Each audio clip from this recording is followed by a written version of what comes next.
Hal ini diakui Ketua KPU Oki Dery Siswandi.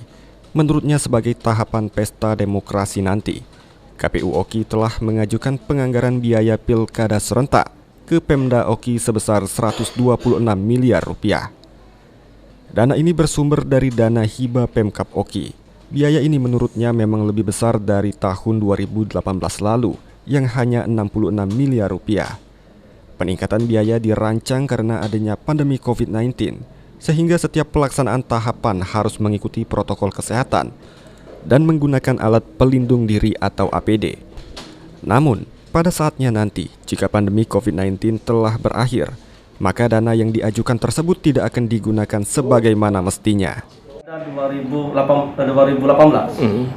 karena ada faktor-faktor yang memberatkan, yaitu pandemi. Jadi setiap tahapan yang memang memerlukan interaksi langsung dengan masyarakat atau para pihak, kita menggunakan prokes kesehatan khususnya APD.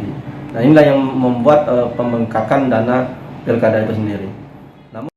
Ahmad Romawi, PAL TV.